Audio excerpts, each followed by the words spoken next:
गुरु जी हमेशा एक ही चीज़ बोलते थे, ना नई है संगत, ना पुरानी संगत है। यहाँ कर्मों का खेल चलता है।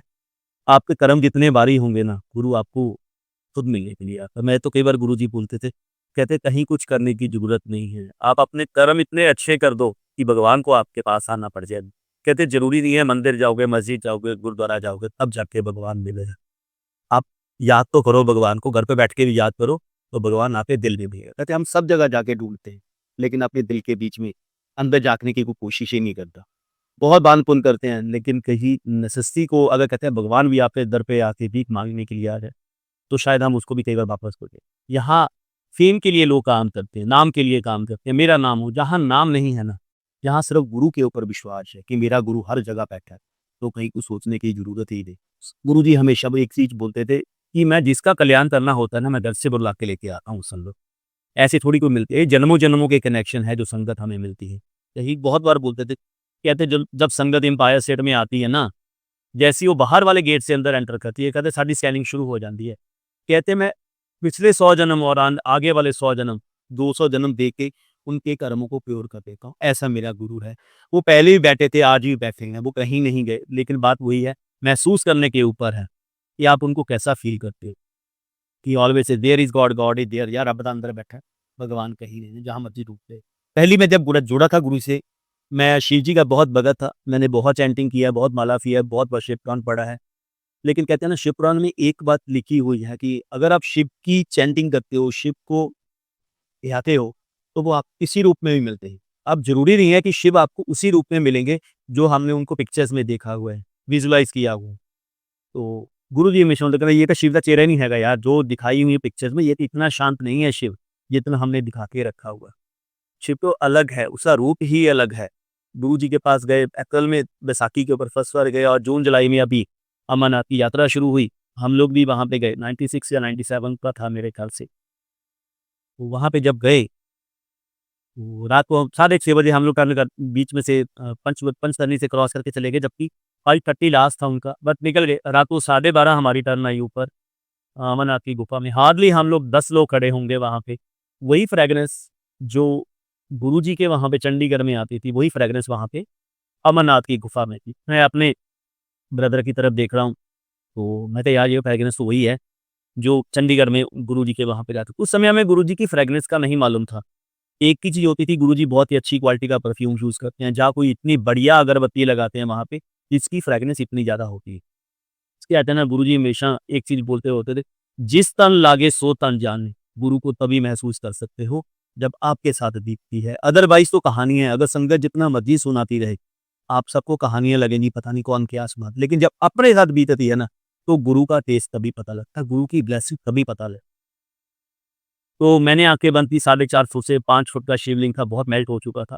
तो मैं आँखें बंद करके खड़ा हूँ, मैं कहा गुरुजी आप हो क्या? क्योंकि उस समय नहीं मालूम था गुरु क्योंकि वहाँ पे पंजाबी गाने चलते थे, शबद चलते थे। गुरुजी बीच-बीच में कभी किसी से डांस भी करवा लेते थे और गुरुजी एक अलग चोला पहन के, ना तो उनके ऊपर सिर पे बहुत बड़े-बड़े बाल थे, ना दाढ़ी थी, ना प्रवचन करते थे। बिल्कुल एक अलग कहते हैं जिसको मॉडर्न गुरु बोलते हैं, वो था। तो मैं कहा क्या बोलूँ? मैं कहा गुरुजी आप हो क्या? कोई जो उस समय सत्संग का इतना ट्रेंड नहीं होता था, जो आज है। बहुत रेयर टिल मेरा 2007 तक भी रात को गुरुजी किसी से ग्रुपों में बिठा के सत्संग करवाते थे। इतने सत्संग कभी नहीं होते कि आप सत्संग शेयर करो, ये करो, वो करो। गुरुजी थोड़ी-सी संगत में सत्संग करवाते हैं। जहाँ किसी को बहुत ज़्यादा ब्लेसिंग की है, तो खड़े होके वो लंगर के बाद या लंगर से पहले सत्संग करता। तो गुरुजी ने वो मैं उस समय मेरे आगे 2-3 सत्संग हुए। किसी ने बोला गुरुजी ने मुझे शिव रूप में दर्शन दिए, किसी ने बोला मुझे साईं रूप में दर्शन दिए, किसी ने बोला मुझे माता रानी के रूप में दर्शन दिए, किसी ने बोला मुझे दसवें पातशाहियों के दर्शन करवाए, किसी ने बोला मुझे गुरु नानक देव जी के दर्शन करवाए। कैसे हो सकता है यार? क्योंकि हमने भगवान को मूर्तियों में देखा है, भगवान को लाइव नहीं देखा था। तो मैं शिवलिंग के सामने हाथ जोड़ के खड़ा हूँ। मैं गुरुजी आप हो क्या? सब कुछ उल्टा-फुल्टा चलता है। पंजाबी गाने चलते हैं, शब्द चलते हैं, कोई प्रवचन नहीं, आप किसी को कुछ बताते भी नहीं हो। बस ऐसी बातें कर रहा हूँ मैं शिवलिंग से आँख जोड़ के, छोटी-सी लाइट ब्लिंक करती हुई, छोटी-सी ज्योत शिवलिंग के बीच में से प्रोड्यूस हुई। तो मैंने इमीडिएटली आँखें खोली, वो जा ज्योत मुझे लाइट दिख रही है फिर। वो ज्योत भई ये तकरीबन उस ज्योत ने 2 फुट का एक औरा बना लिया। पहले मुझे शिव जी के दर्शन करवाए गुरुजी को, फिर अपने दर्शन करवाए, फिर शिव जी के फिर अपने। वही जैसे गुरुजी पंजाबी में बोलते थे, कहंदे कमला हो गया, मैं ते शिव इक्को ही रूप, इक्को ही जोत हाँ, साडे दोनां 'ਚ कोई फ़र्क नहीं हैगा। दर्शन कर लिया करें शिव दे तू भी। तो बस वो मैं देख रहा हूँ, इमीडिएटली वो बाइंड अप हुई जोत और दोबारा जाके शिवलिंग में समाहित हो गई और माथा टेका और वापस आ गए। तो ये 12:30-1 बजे का टाइम था। 1:30 बजे रात को मेरी वाइफ को ड्रीम दिखाते हैं, गुरुजी खड़े हैं, नंदी बाबा जी खड़े हैं, नंदी बाबा का छोटा बाल रूप शिव जी का है, बाल रूप जिसको बचपन का रूप कई पिक्चर्स में हमने देखा है, वो त्रिशूल पकड़ के नंदी बाबा के ऊपर बैठे हुए हैं। फिर शिव जी का पूर्ण स्वरूप जिसको शिव रूप बोलते हैं, शिव रूप पूर्ण वो त्रिशूल पकड़ के नंदी बाबा के ऊपर बैठे हुए। बैठे-बैठे फिर गुरुजी वहाँ बैठे हैं, गुरुजी त्रिशूल पकड़ के बैठे। फिर बचपन वाला रूप दिखाया, फिर गुरुजी ने शिव जी का रूप दिखाया, फिर अपना रूप दिखाया। कहते डिंपल मैं नरेंद्र ਨੂੰ ਦਰਸ਼ਨ ਅਮਨ ਆਦਿ ਗੁਫਾ ਦੇ ਵਿੱਚ ਕਰਵਾਤੇ, तू भी दर्शन कर ला। तो within 3 month he prove it, मैं ही तो शिव हूँ, मैं ही सब कुछ हूँ। लेकिन कहते हैं ना, आपको समझने में बहुत टाइम लगता है। जब तक गुरु आपको ना समझा दे, तब तक आप गुरु को नहीं फील कर सकते। तो यहाँ से हमारी जर्नी शुरू हुई। तो फिर नेक्स्ट ईयर उस समय हम रात को तकरीबन 2 ढाई बजे उतर के आए। कोई टेंट में जगह नहीं मिली, हमने वैसे ही प्लास्टिक बिछाया, सुबह बारिश बहुत हो रही। 96-97 में डिज़ास्टर हुआ था बहुत बड़ा, पूरा ग्लेशियर फट गया था। उस समय मैं रात को उतर के वहाँ पे हम लोग 3 बजे आए थे। बारिश नहीं बंद हो रही थी, नीचे आ गए तो आर्मी वाले कहते हैं अब जल्दी चले आओ, बारिश का कोई भरोसा नहीं है। तो उसके बाद तो बहुत बड़ा डिज़ास्टर हुआ था और बहुत पब्लिक वहाँ पे, बहुत संगत वहाँ पे मरी थी वहाँ पे। वो गुरुजी बचाने वाले हैं, आपको अंग संग बचाने वाले हैं। तो नेक्स्ट ईयर फिर हम लोग गए थे, तो हम लोग नॉर्मली डे में देखा, माथा टेका, वापस आने लगे। मेरे जैसी वो 100 सीढ़ियाँ हैं जैसे ऊपर के जाती हैं, तो मैं वापस आ रहा हूँ, तो मेरे पीछे एक आर्मी वाला आ रहा है, भागता हुआ आ रहा है। तकरीबन उसने 50 सीढ़ियाँ चढ़ा, नीचे उतर के मुझे कहते हैं, "आपने कुछ शिवलिंग के सिवाय कुछ और भी दर्शन किए हैं?" मैं कहा, "नहीं जी, मैंने नहीं दर्शन किए।" कहते, "चलो मैं आपको दर्शन करवाता हूँ।"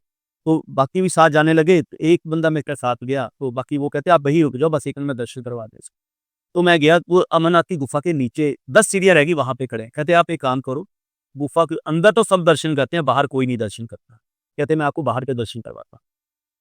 कहते, "आप बिल्कुल गुफ़ा के ऊपर देखो।" जब ऊपर देखा, एक साइड के ऊपर गणपति जी की स्टैच्यू बना हुआ है पत्थर का और एक साइड साइड पे नंदी बाबा के। कहते, "ये देखो, ये नंदी।" ये कहते, "किसी को पता भी नहीं है, लोग देखते भी नहीं। ये नंदी जी हैं, ये गणेश जी हैं।" और बिल्कुल अपोज़िट पहाड़ी के ऊपर माँ दुर्गा बैठी है, उनका त्रिशूल है, शेषनाग है, सब कुछ नज़र आता है। उसने मुझे सारा कुछ दिखाया। तो कहता, "आप एक काम करो।" तो बिल्कुल साथ दीवार लगती है ना, आपके पास आधा मिनट आप अपनी आइज़ को ब्लिंक करने से रोक सकते हो। जितने सेकंड्स रोक सकते हो, उतने सेकंड्स रोक के आप इस दीवार को देखो। तो मैं देखना शुरू किया उस दीवार को। आधा मिनट किया होगा या 1 मिनट किया होगा, भी आँख झपकनी नहीं है, वो कहते एक ही है, बस आँख ना झपकना। तो जैसे ही मैंने उसको देखना शुरू किया, क्या देखता हूँ, सारे देवी-देवता खड़े हैं वहाँ पे, उस दीवार पे और उस गुफ़ा की जहाँ पे शिवलिंग स्थापित हैं, उसकी आरती उतार है और प्रॉपर आरती थाली घूम रही है वहाँ पे। तो जैसे ही आँखें बंद की, तो सब कुछ गायब। कहता, "हाँ, दिखा कुछ?" मैं कहा, "हाँ, ऐसे आरती होगी।" "चलो आपको दर्शन करवाने थे, मैंने आपको दर्शन करवा दिए।" कहते, "अब आप जाओ।" मैं नीचे आया हूँ, वो ऊपर चला गया। कौन आर्मी वाला था, कौन मुझे दर्शन करवाने के लिए आया, मेरे को नहीं पता। लेकिन वो है, उसके बाद कभी जाने का मौका ही नहीं मिला। कई कई बार प्रोग्राम बनाया भी मैंने कि मैं जाऊँगा, तो गुरु से फ़ोन पे बात होनी, "गुरु जी ऐसे-ऐसे अपना" ਕਹਿੰਦੇ, "ਉੱਥੇ ਕਿਉਂ ਜਾਣਾ? शिव ਤਾਂ ਇੱਥੇ ਬੈਠਾ ਹੈ, ਰੱਬ ਤਾਂ ਇੱਥੇ ਬੈਠਾ ਹੈ।" ਕਹਿੰਦੇ, "महाशिव ਤਾਂ तेरे ਨਾਲ बैठा है, ਉੱਥੇ जा के करना है? ਤੈਨੂੰ ਆਪਾਂ ਇੱਥੇ ही दर्शन करवा देंगे।" तो उन्होंने कभी जाने का मौका ही नहीं दिया। ही से कि जो साडा मंदिर है ना, 12 ज्योति शिवलिंग को मिला के जो 13वां ज्योति शिवलिंग है, कहीं जाने की ज़रूरत नहीं है। इसमें इतनी एनर्जी है, आप लोग फ़ील करके देखो उस एनर्जी को, आपको सब कुछ मिल जाए। आप देखो उसे करना क्या है आपको। तो ऐसे हम लोग एक दिन रात को गुरु जी 12:30-1 बजे सर्दियों के दिन थे, लेके गए एक बड़े मंदिर में। तब ये गुरु जी ने उस समय आधा शिवलिंग गीला था, नीचे स्टेज बनी होती थी राउंड में पीछे, तो अभी तो वो तोड़ दी। तो उस स्टेज के ऊपर आधी शिवलिंग गीला और आधी स्टेज गीली। तो गुरुजी खड़े हैं, गुरुजी के ब्रदर रूपी भाजी खड़े ने और 2-3 संगत और है। तो मैंने भी गुरुजी को, "गुरुजी बारिश हो रही है, तो शिवलिंग आधा गीला है, साइड वाली बारिश हो रही है।" तो हम तो एज़ ए ह्यूमन जितना बोल सकते हैं उतना ही। तब गुरुजी ने बोला था, कहते, "कमला 12 ज्योति शिवलिंग मिला के ਇਹ 13वां ज्योति शिवलिंग है।" कहते, "हिंदू धर्म ਦੇ ਵਿੱਚ 12 ज्योति शिवलिंग पे जाके आपकी सारी मुरादें पूरी होती हैं। जो मुराद कहीं नहीं पूरी होगी, वो यहाँ आके पूरी।" ਕਹਿੰਦੇ 12 ਜੋਤੀ शिवलिंग की पावर को क्लब करके ਆਪਾਂ कलयुग ਦੇ ਵਿੱਚ 13वां ज्योति शिवलिंग स्थापित करते जा रहे हैं। कहते एक दिन ऐसा आएगा, आसमान से गंगा आके उतरेगी इसके ऊपर और दूध की धारा अपने आप आसमान से आके इसके ऊपर गिरेगी। ਕਹਿੰਦੇ ਇੰਨੀਆਂ ਵੱਡੀਆਂ-ਵੱਡੀਆਂ ਲਾਈਨਾਂ ਲੱਗ ਜਾਣੀਆਂ ਨੇ ਸਮੁੰਦਰ ਦੇ ਵਿੱਚ, देखते रहोगे। लोगों ਨੂੰ ਇੱਕ दिन भी बारी नहीं आनी इस मंदिर दर्शन करने, इतनी यहाँ पे कल्याण होना शुरू हो गया है, बिना मंगे कल्याण होना। लेकिन बात है कर्मों की। कहते लोगों को तो संगत को अभी तक वहाँ से माँगना ही नहीं आता। कि मुझे माँगना क्या है। हम छोटी-छोटी चीज़ों को लेके माँगना शुरू करते हैं। तो जैसे हम लोग जब जुड़े थे, तब गुरुजी एक चीज़ बोलते थे, गुप्त पाठ करो, गुप्त दान करो, गुप्त सेवा करो। सेवा वो करो, लोग दिखावा ना करो कि मैंने ये सेवा मैं कर रहा हूँ, मेरी पिक्चर बने, मेरी अपन हम सेवा करते होते हैं, अपनी पिक्चर व्हाट्सएप पे डाल देंगे, बाकी जगह डाल देंगे, फेसबुक पे डालेंगे। इसलिए हम सेवा करने जा रहे हैं, दिखाने के लिए नहीं जा रहे हैं, हम अपने गुरु को देखने के लिए जा रहे हैं, अपने कर्मों को धोने के लिए जा रहे हैं वहाँ पे। तो इससे हम लोगों को क्या दिखाना है? वो ज़रूरत ही नहीं। इसे गुप्त पाठ, गुप्त दान, गुप्त सेवा। जिन्होंने 3 चीज़ें मन से कर ली ना, उसको कहीं जाने की ज़रूरत, भगवान उनको मिलने के लिए उनके दर पे आएगा, उनको मेरे पास आने की ज़रूरत है। तो मैं एक दिन रात को चंडीगढ़ में बैठे सीपी सेक्टर में, तो रात को ढाई 3 बजे, तो गुरुजी कहते, "मैं संगत को ना ₹100 देना चाहता हूँ।" मैं तो यही बोलता हूँ, ही इज़ माय टीचर। मेरे को सत्संग उन्होंने एग्ज़ाम्पल्स में बाकी चीज़ों के इतने सत्संग सुनाए हैं, जिनके बारे में मैं नहीं बता सकता। तो उस समय फ़ोन के ऊपर सुनाना उन्होंने सत्संग, संगत का कल्याण ऐसे किया, संगत का कल्याण ऐसे किया, संगत कहते उसको इतना कुछ दे दिया, मेरे को तो दिया नहीं। तो कहते हैं मैं संगत को ₹100 देना चाहता हूँ, वो छोटी-सी डिमांड होती है, एक फ़ीवर होता है, तो उसको बोलता है नहीं, नहीं गुरुजी मुझे फ़ीवर ठीक कर दो, मुझे तो बुखार ठीक करो। मैं कहता हूँ यार मेडिसिन लेके ठीक हो सकता है, नहीं, नहीं गुरुजी आप ठीक करो, आपकी शरण है, हम आपका लंगर खा रहे हैं, चाय प्रसाद पी रहे हैं। भई एक मेडिसिन लेके आपका बुखार ठीक, तो गुरु को क्यों तकलीफ देनी है? नहीं, हम कहते हैं गुरु ही ठीक करेगा मुझे तो कहते मैं बोल रहा हूँ ₹10 तेरे इसमें से लेस हो जाएँगे ₹100 में से। संगत गुरु को टाइम देना नहीं सीखती, संगत को इंस्टेंट कल्याण चाहिए, कि जब हम गुरु जी के पास चले गए, हमारा इंस्टेंट कल्याण हो जाए। गुरु को टाइम देते नहीं, गुरु जब आपकी टाइम हो, जब आपकी मर्ज़ी हो, तब आपकी कह रहे जो ₹90 का लॉस होता है ना, उसको कवर करने में बहुत टाइम लगता है। तो गुरुजी ने टाइम पे बहुत चीज़ समझाई। गुरुजी ने एक बार सत्संग मुझे एक सुनाया, 2006 की बात ये हो, कि नरेंद्र बॉम्बे तो कल एक आंटी आई थी, मेरी पोस्टिंग अहमदाबाद में थी। तो मैं वही बोलता हूँ बहुत सत्संग सुनाए, कई सत्संग ऐसे होते हैं जो अभी भूल भी चुके हैं, जो सत्संग गुरुजी सुनाते थे संगत के बारे में। उसका कल्याण ऐसे किया, उसका कल्याण ऐसे किया। संगत ਨੂੰ समझाया कर, तेरा गुरु रब है, जो मैं कर सकता हूँ वो कोई नहीं कर सकता। ਗੁਰੂਆਂ ਤੋਂ ਗੁਰੂ ਨੂੰ ਮੰਗੀਦਾ ਹੁੰਦਾ, ਚੀਜ਼ਾਂ ਨਹੀਂ ਮੰਗੀਦੀਆਂ ਹੁੰਦੀਆਂ। ਜਿਹਨੂੰ ਗੁਰੂ ਮਿਲ ਗਿਆ ਚੀਜ਼ਾਂ ਤਾਂ ਪਿੱਛੇ-ਪਿੱਛੇ ਭੱਜਦੀਆਂ। ਇਹ संगत ਨੂੰ समझाया कर, संगत नहीं समझती, संगत को जल्दी-जल्दी सब कुछ चाहिए। इंस्टेंट कल्याण चाहिए, तो हँसते थे कदे गरम-गरम हलवा खाओगे ना, तो जीभ जल जाती है। तो हलवे को ठंडा करके ही ठीक है, गुरु की ब्लेसिंग को टाइम देना सीखो। तो गुरुजी ने उन आंटी का सत्संग सुनाया, कहते नरेंद्र एक आंटी आई बॉम्बे की, मैं आपको कर्मों का खेल बता रहा हूँ, गुरुजी ने जो मुझे बताया, यहाँ कर्मों का खेल चलता है, सालों का खेल नहीं है। कई बार कई संगत ऐसी भी है जो 35-35, 40-40 साल से गुरुजी के साथ है। गुरु कहते तब भी मुझे नहीं समझ सके, और कई संगत ऐसी आती है जो पहली बार में ही मेरे से सब कुछ लेके चली जाती। कहते वो आंटी जैसी मेरे पास आई, आंटी ने आके माथा टेका, तो मैंने बोला आंटी सेकंड टाइम मिल रहे हैं? तो उन्होंने बोला गुरुजी मैं आपके पास पहले नहीं आई, मैं प्योर नास्तिक हूँ। मैंने आज तक जाके मंदिर, मस्जिद, गुरुद्वारे का देहली नहीं चढ़ी, वहाँ पे पैर नहीं रखा, आपके पास आना तो बहुत दूर की बात है। गुरु कहने ना, ना आंटी ये पर सेकंड टाइम ही। गुरुजी ने 3 गुरु कहने नरेंद्र मैंने 3 बार बोला, तीनों बार आंटी ने मना कर दिया। कहते उसको प्रॉब्लम थी कुछ, तो इसलिए कहते ਸਾਡੇ ਕੋਲ ਤਾਂ संगत उसी वक़्त आती है, जब डॉक्टर और मेडिकल से थक जाते हैं। ਕਹਿੰਦੇ ਸਾਨੂੰ ਮਿਲਣ ਕੌਣ ਆਉਂਦਾ ਹੈ? ਸਾਨੂੰ ਮਿਲਣ ਕੋਈ ਨਹੀਂ ਆਉਂਦਾ। ਗੁਰੂਆਂ ਨੂੰ ਮਿਲਣ ਲਈ ਕੋਈ ਨਹੀਂ ਆਉਂਦਾ ਹੁੰਦਾ। ਲੋਕ अपना कल्याण करवाने लिए ਇੱਥੇ आंदे ਨੇ। ਕਹਿੰਦੇ एक भी संगत खड़ी होके मुझे ये बोल दे, मैं गुरु जी से मिलने जा रहा हूँ, मान जा। कोई इस गुरु से मिलने नहीं जाता, अपने काम करवाने के लिए जाते हैं, चाहे छोटा काम हो, चाहे बड़ा काम हो। कहते हो जब आंटी नहीं मानी, तो आंटी जब 30 बार मैंने मना कर दिया आंटी ने, तो मैंने बोला आंटी सुन, आंटी बॉम्बे बोरीवली, उस मेरे बोरीवली याद है, उस समय कुछ और एरिया ही बोला होगा, याद नहीं है। इसे बोरीवली, ये तेरे अपार्टमेंट का नाम था, और इस फ्लोर ये तेरे अपार्टमेंट का नंबर था। 5वीं फ्लोर पे आंटी रहती थी या 7वीं फ्लोर पे रहती थी। इतने बज गए, इतने मिनट तेरे को भीख मंगन लिया ऐसी-ऐसी। याद कर आंटी, कहती नहीं गुरुजी मैंने आपको कभी नहीं देखा। कहते ना, ना आंटी अब मैं तेरे ਕੋਲੇ ਆਇਆ ਸੀ। कहते नहीं गुरुजी मैं आपको कभी नहीं मिली। ਕਹਿੰਦੀ ਆਂਟੀ ਆਹ ਸਾਲ ਦੇ ਵਿੱਚ ਇੰਨੇ ਵੱਜ ਗਏ, ਇੰਨੇ ਮਿੰਟ ਤੇ ਤੇਰੇ ਕੋਲ ਭੀਖ ਮੰਗਣ ਲਿਆਏ ਸੀ। ਤੈਨੂੰ ਅਸੀਂ ਕੀ ਕਿਹਾ ਸੀ? ਆਂਟੀ ਕੁਛ ਖਾਣ ਨੂੰ ਦੇ ਦੇ, ਕੁਛ ਪੀਣ ਨੂੰ ਦੇ ਦੇ। ਤੇਰੇ ਕੀ ਵਰਡ ਸੀ ਆਂਟੀ? ਹੱਟਾਂ-ਕੱਟਾਂ ਕਮਾ ਕੇ ਨਹੀਂ ਖਾ ਸਕਦਾ। ਕਿਉਂ ਆਂਟੀ ਯਾਦ ਆਇਆ? तो वो ਗੁਰੂ ਕਹੇ ਜਦੋਂ ਨਰਿੰਦਰ ਅਸੀਂ किसी का कल्याण करना ਹੁੰਦਾ ना, ਅਸੀਂ लाइव मूवी चला दीजिए। कहते मैंने आंटी के सामने एक लाइव विज़न चला दिया, आंटी याद कर, तो आंटी को सब कुछ याद आया। कहते गुरुजी आप नहीं थे, एक भिखारी आया था, भीख माँगने वाले बाबा जी आए थे, उनके सिर के ऊपर जटाएँ थी और पेट के ऊपर रस्सियाँ बाँधी हुई थी, और वो सवा 6 साढ़े फुट 6 फुट के थे और बहुत मोटे थे। कहते आंटी तू कहा सी ना हट्टा-कट्टा घुमा के नहीं खा सकता, 6.25 फुट का। कहते हाँ जी गुरु जी, पर गुरु जी आप नहीं थे। गुरु जी कहते आंटी असी सी, अगर मैं तुझे सुना रहा हूँ, टाइमिंग बता रहा हूँ, तेरे अपार्टमेंट का नंबर बता रहा हूँ, टाइमिंग सब कुछ तेरे बता रहा हूँ, आंटी तेरे आ कपड़े पाए रही सी उस वक़्त। तो आप गुरु जी कहते नरेंद्र ਆਪਾਂ ਤਾਂ ਕੱਪੜੇ ਤੱਕ ਵੀ ਡਿਸਕ੍ਰਾਈਬ ਕਰਤੇ ਆਂਟੀ ਨੂੰ। ਤੂੰ ਕਦੇ ਆਂਟੀ ਫਿਰ ਵੀ ਕੁਐਸਚਨਿੰਗ ਕਰੀ ਜਾਵੇ। ਕਹਿੰਦੇ ਆਂਟੀ ਤੇਰੇ ਪਿਛਲੇ ਜਨਮਾਂ ਦੇ ਕਰਮ ਇੰਨੇ ਚੰਗੇ ਕੀਤੇ ਹੋਏ ਸੀ, ਰੱਬ ਨੂੰ ਤੇਰੇ ਘਰੇ ਜਾਣਾ ਪੈ ਗਿਆ ਸੀ ਤੇਰਾ ਕਲਿਆਣ ਕਰਨ ਪਿੱਛੇ। ਭਗਵਾਨ आपके दर पे जाएगा अगर आपके अच्छे कर्म हो। कहते तेरे पिछले जन्माਂ ਦੀ ਕਮਾਈ ਇੰਨੀ ਜ਼ਿਆਦਾ ਚੰਗੀ ਸੀ ਆਂਟੀ, ਇਸ ਜਨਮ को छोड़ दे, ਪਿਛਲੇ ਜਨਮੋਂ की ਕਮਾਈ इतनी भारी थी। ਇਹ ਚੰਗੇ ਕਰਮ ਕੀਤੇ ਸੀ, ਰੱਬ ਤੇਰੇ ਘਰੇ ਤੈਨੂੰ ਠੀਕ ਕਰਨ ਲਈ ਗਿਆ ਸੀ। ਕਹਿੰਦੇ ਆਂਟੀ ਜੇ ਤੂੰ ਮੈਨੂੰ ਪਾਣੀ ਦਾ ਗਲਾਸ ਵੀ ਪਿਲਾ ਦਿੰਦੀ ਨਾ ਇੱਕ, ਤੇ ਇੱਕ ਬਿਸਕਿਟ ਵੀ ਖਾਣ ਨੂੰ ਦੇ ਦਿੰਦੀ, आज जो 22 साल के बाद तू मेरे पास आई है, 20 से 22 साल का भुगतान तूने किया है, तूने कोई डॉक्टर नहीं छोड़ा, तूने कोई साइंस नहीं छोड़ी, मेडिकल नहीं छोड़ा, तूने कितनी प्रॉब्लम झेली है। अभी तेरी लाइफ का डॉक्टर ने बोल दिया 1 साल लास्ट है, तब तेरी फ्रेंड मेरे पास लेके आए। कहते कमलिए मैं तो 20 साल पहले तेरे को ब्लेस करने के लिए गया था, तेरे कर्म इतने अच्छे, लेकिन तूने आना था, तुझे ब्लेस भी मैंने ही करना था, लेकिन 20 साल का गैप तूने डाला। कहते रब किहड़े रंगा च राजी पता नहीं। तो कहते अब तू आ गई है, कहते कमलिए तू ये नहीं सोचिया, गेटेड सोसाइटी है मेरी और 5th फ्लोर पे रहती हूँ या 7th फ्लोर पे रहती हूँ, तो भीख मांगने वाला कैसे आ सकता है? कहते इतना तो दिमाग लगाते हैं। तो आंटी को सारा कुछ याद आ गया। कहती अब एक काम कर, चाय प्रसाद पी, लंगर कर और जाके कल टेस्ट करवा, जा तेरी बीमारी खत्म कर। तो ये है गुरु जी। कहते हैं ना गुरु जी हमेशा बोलते चंगे कर्म, जितने अच्छे कर्म करोगे उतना ही आप जल्दी जाके रहो। और जैसे जिन्ना गुर पाओगे उतना ही मिठा होए। गुरु को दिल से याद करो, गुरु को दिल से प्यार करो, गुरु आपको हर एक चीज के लिए लेकिन हाँ ये ना सोचो कि मेरे सारे कर्मों को, बुरे कर्मों को गुरु काटेगा, वो गलत है।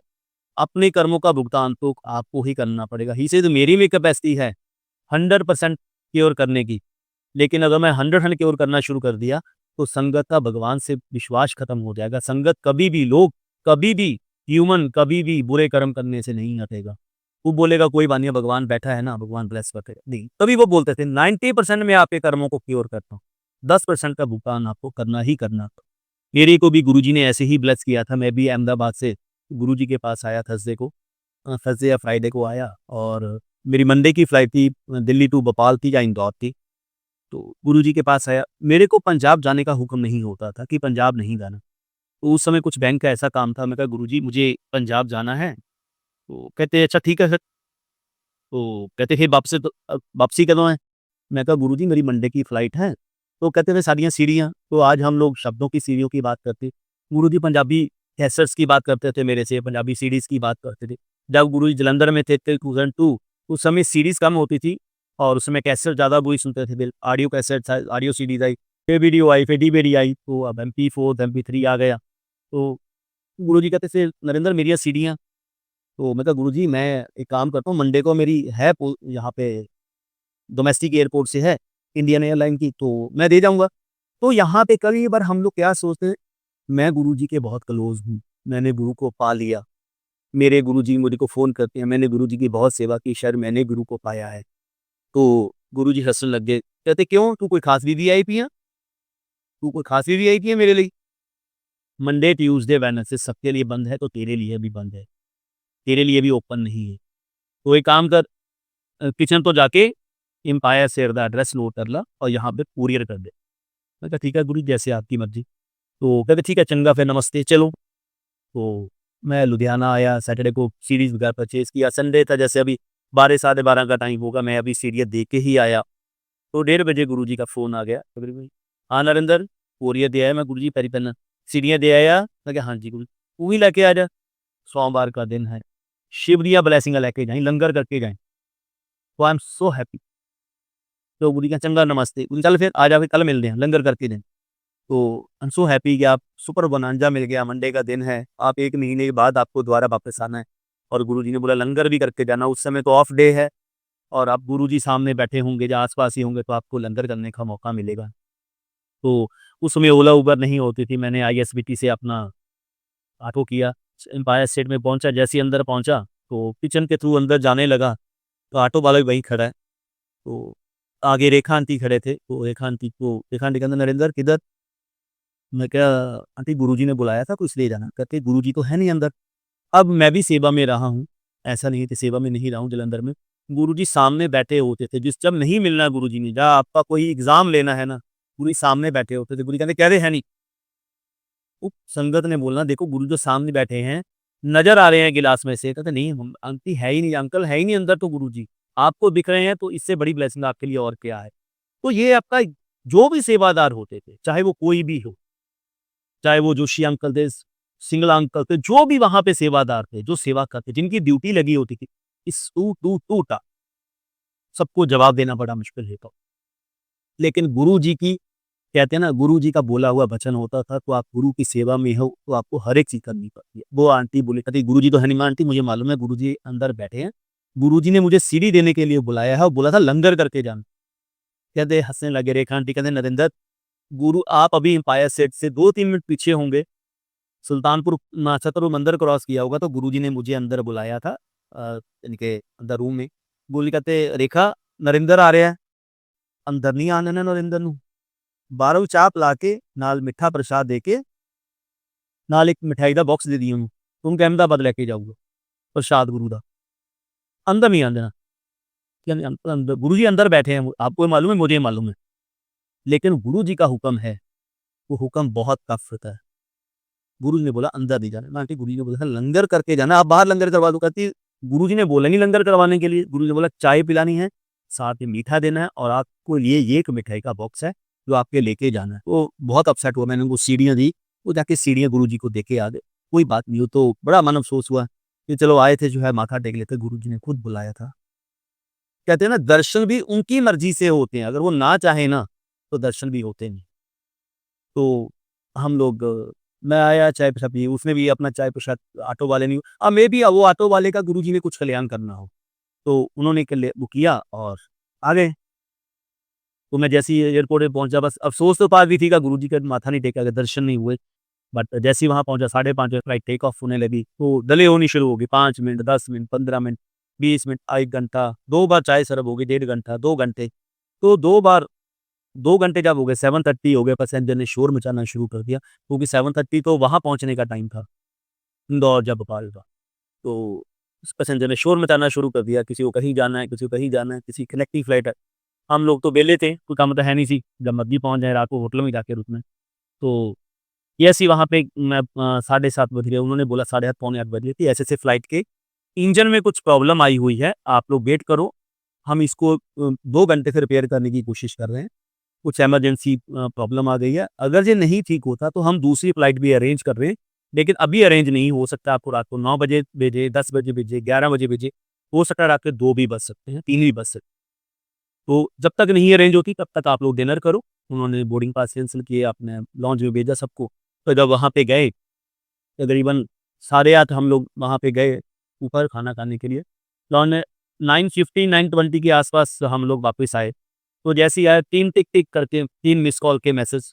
अब वो नंबर मेरे पास सेव होते थे अराउंड 10 टू 15, जो गुरुजी जिन फ़ोन से गुरुजी फ़ोन करते थे। संगत के नंबर होते थे, तो उन नंबरों से उनके अब गुरुजी का इंस्ट्रक्शन था, मेरे को बैक कॉल नहीं करना। हाँ, अगर आपको गुरुजी ने बोला होता था, तब आप बैक कॉल कर सकते हो। गुरुजी ने मुझे बड़ा क्लियर कट इंस्ट्रक्शन दी हुई थी, नरेंद्र कभी भी मेरे को बैक कॉल ना करना।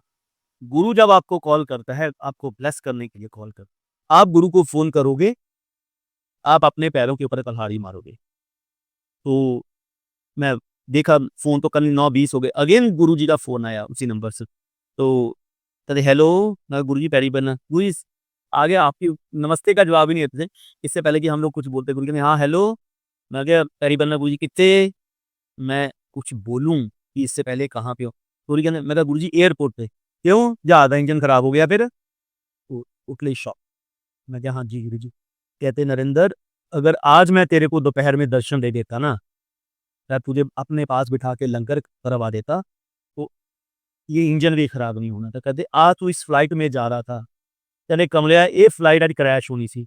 जितने भी पैसेंजर थे इसके बीच में 180 पैसेंजर थे, 185 थे, 175, सबकी डेथ दिखी थी। कहते अगर मैं तेनू लंगर करवा देंदा ना, वो इंजन भी खराब नहीं होना था। क्या मैं दर्शन भी तुझे देता, वो इंजन भी खराब नहीं होना था। तो गुरुजी कहते कमलिया ऊपर भी लिखन वाला मैं हाँ, नीचे भी लिखन वाला मैं हाँ। मैं अपनी संगत के कर्मों को रीराइट करता हूँ, लेकिन 10% का भुगतान तुम्हें करना ही पड़ेगा। कहते 180 ਜ਼ਿੰਦਗੀਆਂ तेरे कारण मैनू ब्लैस करनियां पै गईयां, तो मैं कहीं तो कुछ ना कुछ तो टास्क बना, तो मैंने तेरे जहाज का इंजन ही खराब करता। तो अभी गुरुजी बातें कर रहे हैं, तो बातें करते-करते कहते चंगा फिर नमस्ते, 9:35 तेरी फ्लाइट चलेगी। अभी बातें कर रहे हैं, अभी कोई अनाउंसमेंट नहीं है, कोई कुछ नहीं है। चंगा फिर नमस्ते, 9:35 तेरी फ्लाइट चलेगी, 11:35 तू अपने उत्थे पहुँच जा। चंगा नमस्ते, कल गल कर तुसीं। तो अभी बात करते रहे इमीडिएटली अनाउंसमेंट हो गई, 9:35 पे फ्लाइट में टेक ऑफ हुआ, करते-करते बोर्डिंग करते-करते वही 10 बजे 11:35 11:40 पे हम लोग मैं इंदौर जब भोपाल पहुँचा, अगले दिन गुरुजी का फ़ोन आया, देख के आ फिर अपने गुरु दा। कई बार भगवान भी मजबूर हो जाता है, अपनी किसी एक संगत को ब्लेस करने के लिए। कहते इन्नियां ज़िंदगियाँ ब्लेस करनियां रह जान। तो ये है गुरु महाराज। वो किस वक़्त आपको क्या ब्लेस करेंगे, नहीं पता। गुरुजी मुझे एक चीज़ बोलते हैं, "नरेंद्र तेरे मैं इन्ने कल्याण करते, सारी ज़िंदगी तू मेरे मंदिर दा झाड़ू लांदा रवे ना, तां भी तू मेरे उधार नहीं उतारदा। हम उनका कहाँ उतार देंगे?" वो जन्मों-जन्मों के लेके बैठते हैं, कि आपको कैसे मिले हैं, कैसे नहीं। तो पहली बार मुझे 2002 में गुरुजी की बॉडी को छूने का मौका मिला। पहले छूते थे मतलब कभी सेवा का मौका नहीं मिला। तो पहली बार सेवा का मौका मिला ना, लिटरली गुरुजी जालंधर मंदिर में ऊपर फर्स्ट फ्लोर पे बैठे हुए थे और कोई छोटी-सी टेबल पॉट थी, उसको पंजाबी गाने सुन रहे थे और मैं गुरुजी की मालिश कर रहा था। लिटरली मेरी आँखों में आँसू थे। मैं कहा गुरुजी, कहते की हो गया? मैं कहा गुरुजी मेरे कर्म इतने अच्छे नहीं थे, मैं तो हमेशा यही सोचता था, वीवीआईपी लोग ही आपके चरणों की सेवा करते हैं। जो खास बड़े-बड़े लोग हैं, जो आपके बहुत क्लोज़ हैं, वही आपकी सेवा करते हैं। कहते कमला हो गया। कहते ਕਿਸੇ ਅਮੀਰ ਨੂੰ ਪੁੱਛ ਕੇ ਦੇਖਿਆ ਕਰ, ਰਾਤ ਨੂੰ ਸਾਡੇ ਕੋਲ ਕਿਹੜਾ वीवीआईपी बैठदा है। तो मैं कहा गुरुजी मेरे कर्म इतने अच्छे नहीं किए हुए थे, जो आप मुझे मिले हो और आज आप मुझे सेवा का मौका मिला है। कहते नरेंद्र तेरे बुरे कर्म बहुत ज़्यादा किए हुए जन्मों, वो इतने ज़्यादा हैवी थे, कि जो अच्छे कर्म है ना, वो एक अन्य खूह दे विच यानी कि जिसका कोई बेस ही नहीं है वॉल का, उसके नीचे पड़े थे, पत्थर के नीचे दबे। कहते पूर्ण गुरु, पूर्ण परमात्मा ऐसे ही नहीं मिलता। जहाँ अच्छे कर्म किए होते हैं ना, तभी पूर्ण गुरु, पूर्ण परमात्मा मिलता है।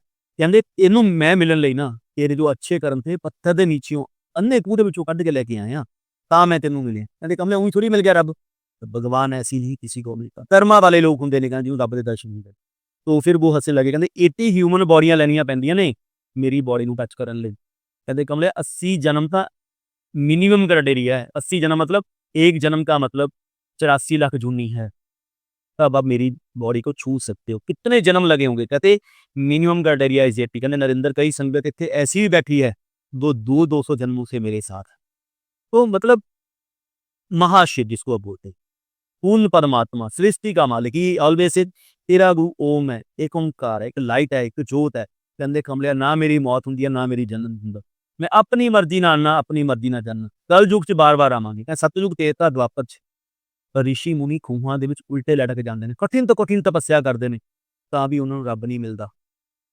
ਕਹਿੰਦੇ ਕਲਯੁਗ ਦੇ ਵਿੱਚ ਸਾਨੂੰ ਬਾਰ-ਬਾਰ ਆਣਾ ਪੈਂਦਾ ਹੈ ਕਿਉਂ ਕਲਯੁਗ ਚ ਪਾਪ ਇੰਨਾ ਜ਼ਿਆਦਾ ਵਧੇਗਾ ਰੱਬ ਬਾਰ-ਬਾਰ ਅਵਤਾਰ ਲੇਗਾ ਕਹਿੰਦੇ ਅਸੀਂ ਬਹੁਤ ਵਾਰ ਅਵਤਾਰ ਲਵਾਂਗੇ ਅੱਗੇ ਵੀ ਅਵਤਾਰ ਲੈਂਦੇ ਰਵਾਂਗੇ ਕਿ ਜਿਵੇਂ ਸੇ लोगों ने राम खिलौना ढंग ऐ सानू संगत ने खिलौना समझ के रखे है अपने हिसाब से मुझे चलाते हैं मेरे हिसाब से चलने की कोशिश ही नहीं कर बुरी सोच सिंपल कहते हैं ना भगवान को हमने मैं अब ये बोलूँ मैंने शायद कभी भगवान हमने क्या हमने किसी ने भी भगवान को नहीं देखा हमने भगवान को देखा है कि शिव ऐसा है विष्णु जी ऐसे लेकिन भगवान इतना सिंपल हो सकता है वो कभी सोचा भी नहीं